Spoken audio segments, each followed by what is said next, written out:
Kamusta mahal na mga manonood? Maligayang pagdating sa aking channel na pinag-usapan ni Tugbo Buyek Usten ang tungkol sa kasal nila ni Enjon Akurek. Si Tuba Buyek Usten, na ikinasal kay Enjon Akurek sa loob lamang ng 8 buwan, ay nagsabi na iniuugnay ko ang pag-ibig sa chemistry. You don't have to know someone, it's a great 1-second moment. I don't think na permanente ang pag-ibig.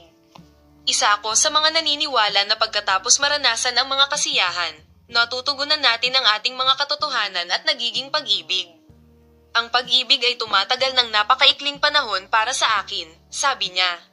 Si Tuba Buyek Usten ang naging panauhin sa empathy program na ipinakita ni Ahmet Mumtaz Taylan ay isa sa mga sikat na aktor na ikinasal, ngunit ang kanilang kaligayahan ay tumagal lamang ng 8 buwan. Ang sikat na aktor, na inihalin tulad ang pag-ibig sa chemistry, ay hindi nakalimutang banggitin ang kanyang unang pag-ibig. Tingnan kung ano ang ipinaliwanag ni Tugbo Buyek Usten, na sumayaw sa nilalaman ng kanyang puso mula sa kanyang unang pag-ibig. Si Tuba Buyek Usten, na nagsabi na ang kanyang unang pag-ibig ay isang guro sa elementarya, ang aking guro sa unang pag-ibig.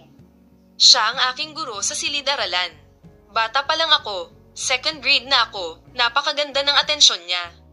Nagsuot siya ng ibang suit araw-araw. Ito ay isang hindi kapani-pani walang direksyon para sa akin. Siya ay nasa Rabachi Village Primary School, ang kanyang mga kamay ay malinis at siya ay napakabuti, guro. Ang mga pahayag ng aktres na si Tugbo Buyek Usten tungkol sa pag-ibig ay nasa sabik sa lahat.